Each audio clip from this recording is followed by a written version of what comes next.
நீதிமானுக்காக வெளிச்சமும் செம்மையான இருதயத்துக்காக மகிழ்ச்சியும் விதைக்கப்பட்டிருக்கிறது என்று சங்கீதம் சொல்லுது. சரிங்களா?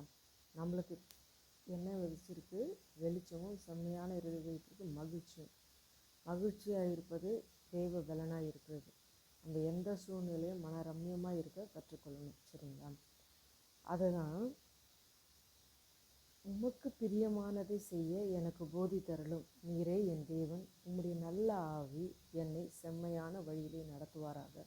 நம்ம செம்மையான வழியிலே நடத்தும்போது ஒரு நாளும் வேதனை நம்மளை ஆட்கொள்ளாது. எந்த சூழ்நிலையும் நம்மை மேற்கொள்ள முடியாது. எந்த சூழ்நிலையிலும் நம்ம மகிழ்ச்சியாக இருக்க கற்றுக்கொள்ளணும். எப்போ கற்றுக்கொள்ள முடியும்னா, அவரை நாம் புகலிடமாக கொள்ளும் போது. உண்மையே புகலிடமாக கொள்கிறேன் என்று சங்கீதம் 143:9 சொல்லப்பட்டிருக்குது. அப்போ அவருக்கு புகலிடமாய் கொள்ளும் பொழுது அவர் நம்மளை கரம் பிடிச்சு நடத்த வல்லமை உள்ள தேவனாக இருக்கார். அதுதான், சியோனில் வாசமாய் இருக்கிறவளே, நீ சத்தமிட்டு கம்பீரி, இஸ்ரவேலின் பரிசுத்தர் உன் நடுவில் பெரியவராக இருக்கார். பெரியவர் அவர் இருக்கும்போது நம்ம கரம் பிடிச்சு நம்மளை நடத்த வல்லமை உள்ளவராக இருக்கார். அவர் எந்த சூழ்நிலை வந்தாலும், இப்போ ஏதோ ஒரு இடங்களுக்கு, நிறைய கூட்டமுள்ள இடங்களுக்கு போகும்போது பிள்ளைகள் அப்பாவுடைய தோள் மேலே ஏறி உட்காந்துக்கும். அப்பா இங்கே நெருக்கப்பட்டுன்னு கிடப்பார். முன்னாடியும் பின்னாடியும் சைட்லேயும் தாங்குவாங்க. ஆனால் அந்த மேலே உள்ள புல்லை பார்த்திங்கன்னா செம்ம ஜாலியாக இருக்கும். ஏன்னா அவங்க அப்பாவுடைய தலை மேலே அது ஏறி உட்காந்துட்டு அவ்வளோ ஜாலியாக போகும். என்னை யாரும் ஒன்றும் பண்ண முடியாதுன்ற ஒரு தைரியத்தோடு அது இருக்கும். சரிங்களா? அது மாதிரி தான் நம்ம தேவனை நம்ம புகலிடமாய் கொள்ளும் பொழுது அவர் நம்மை வழிநடத்த வல்லமை உள்ளவராக இருக்கார். சரியா? அதுதான், கர்த்தர் உன் நடுவில் இருக்கிறார், இனி நீ தீங்கை காணாதிருப்பாய் என்று வேதம் சொல்லுகிறது.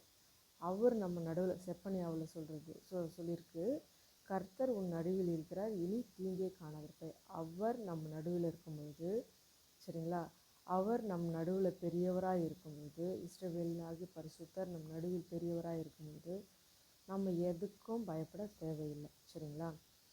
அது மத்தேயில் நம்ம பார்க்குறோம், 100க்கு அதிபதி என்ன பண்ணுறாரு, அவங்க வேலைக்காரர் ரொம்ப முடியாமல் இருக்கார். அப்போது இயேசுக்கிட்ட நீங்கள் எங்கள் வீட்டுக்கு வர்றதுக்கு நான் பாத்திரன் கிடையாது, ஆனால் என் வேலைக்காரர் ரொம்ப கஷ்டப்படுறான், நீங்கள் ஒரு வார்த்தை சொல்லிடுங்க, என் வேலைக்காரர் சுகமாகிடுவான் அப்படின்னு சொல்லுவார். அப்போ ஏசப்பா சொல்லுவார், அவர் விசுவாசத்தோடு சொல்கிறாருல, நீங்கள் ஒரு வார்த்தை சொன்னால் என் வேலைக்காரர் சுகமாகிடுவான், நீங்கள் வரணும்னு கூட அவசியம் கிடையாதுன்னு அவர் சொன்ன வார்த்தையை தேவன் மதித்து, நீ போகலாம், நீ விசுவாசித்தபடியே உனக்கு ஆக கடவுள்னு சொல்கிறாரு.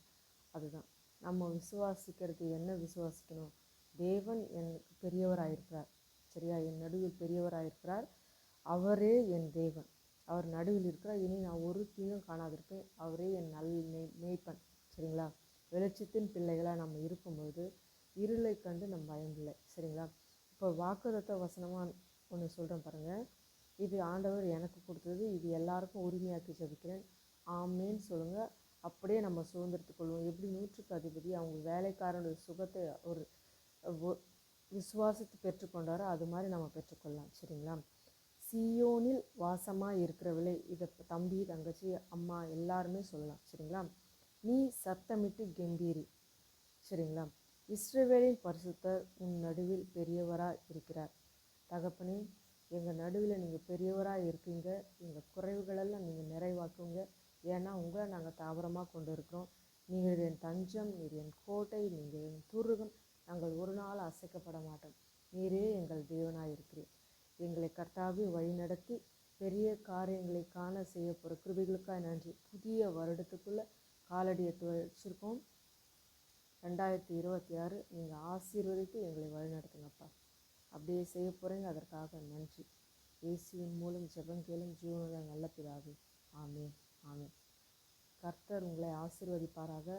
God bless you all. ஆமென் டைப் செய்யுங்க. நம்ம சகோதரித்து கொள்ளலாம்.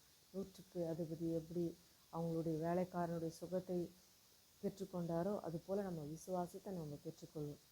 ஆமென். இல்லையா?